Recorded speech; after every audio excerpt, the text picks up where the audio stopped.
अस्सलाम वालेकुम दोस्तों, मां आहियां जहांज़ेब। तव्हां ॾिसी रहिया आहियो मुंहिंजो channel historical treasure.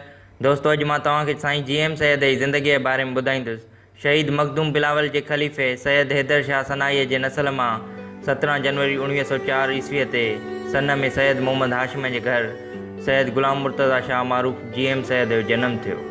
GM Syed शुरूआती सिंधी मास्तर धर्मदास, मास्तर रेवाचंद ऐं मास्तर वसणमल वटि पढ़ियो। अरबी ऐं फ़ारसी जी तालीम मोहम्मद हाशिम सनाई, मौलवी मोहम्मद सालेह सियाल ऐं अलाह बख़्श दादूअ खां हासिलु कयईं।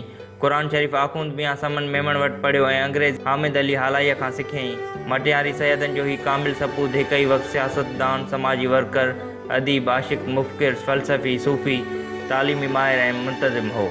मतिलबु त संदसि शख़्सियत जा केतिरा ई रुख आहिनि। GM सैयद सियासत खां सवाइ आम समाजी भलाईअ जा कम पिणु कया।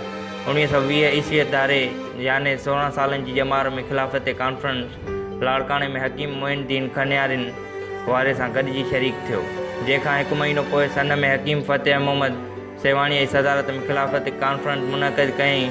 1924 ईस्वीअ में अंजुमन सादात मटियारीअ जो बुनियादु विधईं। 1925 ईस्वीअ में तालके लोकल बोर्ड मांझंद जो रुकुन ऐं पोइ सदर बणियो। 1929 में ज़िले लोकल बोर्ड कराचीअ जो वाइस प्रेसिडेंट ऐं कुझु वक़्त लाइ प्रेसिडेंट पिणु चूंडिजी वियो। उन अरसे में आम भलाई जा पिणु केतिरा ई कम कंदो रहियो, जिन में ग़रीब शागिर्दनि में तालीम आम करणु, रस्ता ऐं अस्पतालूं ठाराइणु, सन स्टेशन ताईं पको रस्तो ठाराइणु, ज़नाना ऐं मर्दाना स्कूल खोलणु, कराचीअ खां कोटड़ी ऐं कोटड़ीअ खां मंगी पीर ताईं पका रस्ता ठाराइणु ऐं कराची जी लोकल बोर्ड इमारत ठाराइणु शामिलु आहिनि। 1930 ईस्वीअ में मीरपुर ख़ास में दोस्तनि सां गॾिजी हारी कमेटीअ बुनियादु रखियईं। 1937 ईस्वीअ में सिंध असेंबलीअ मेंबर चूंडिजी वियो ऐं 1938 ईस्वीअ में मुस्लिम लीग में शामिलु थियो। 1940 ईस्वीअ में ऑल इंडिया मुस्लिम लीग जे मजलिस आमला जो रुकुन बणायो वियो। 3 मार्च 1943 ईस्वीअ ते सिंध असेंबलीअ मां पाकिस्तान जो ठहराव मंज़ूर करायईं, जिन सां असूली इख़्तिलाफ़ करण करे मुस्लिम लीग मां ख़ारिज कयो वियो।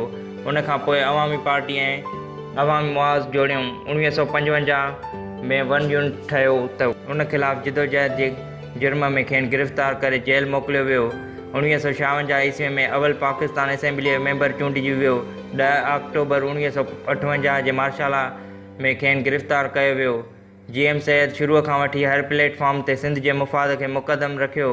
पाकिस्तान ठहण बाद सिंध ऐं सिंधियुनि जी सूरत हाल वधीक उबतर थींदो महसूसु कंदे GA सिंध जो नारो अख़्तियार कयईं। 4 मार्च 1972 ईस्वीअ ते सिंधु देश लाइ जिदोजहद ऐलान कयईं ऐं GA सिंध महाज़ नाले नई पार्टीअ जो बुनियादु पियो। GM सैयद जी तहरीर ऐं तक़रीर नए नस्ल में सिंध लाइ लाज़वाल मोहबत पैदा कई। शागिर्द ऐं नौजवान वटि पतंगनि वांगुरु गॾु थी विया। तालीमी लोकल बोर्ड मांझंद वारे ज़माने में बहाल मांझंद जो तालीमी प्रोग्राम जोड़ियऊं। 1940 ईस्वीअ में सिंध जा वज़ीर तालीम थिया त संदसि यूनिवर्सिटीअ जे क़याम लाइ कमेटी मुक़ररु कयूं ऐं central advisory board of control for Sindhi literature क़ाइमु कयूं। बाद में उनखे ख़ुदमुख़्तियार सिंधी अदबी बोर्ड जी हैसियत ॾियारियऊं। मसरूफ़ सियासी ऐं समाजी ज़िंदगीअ मां मुताले ऐं लिखण लाइ बाक़ाइदा वक़्तु कढंदो हो। संदसि लाइब्रेरी सिंध जे शानदार कुतुब खाननि में शुमार थिए थी। पाण मज़हब, तसौफ़, सियासत, तारीख़, जाग्राफ़ी ऐं शख़्सियात समेत मुख़्तलिफ़ मौज़ूअनि ते 60 खां वधीक किताब लिखियऊं। पहिरियों भेरो पैगाम लतीफ़ लिखी शाह अब्दुल लतीफ़ भिटाईअ जी शाइरीअ जा अनेक नवां रुख साम्हूं आंदईं।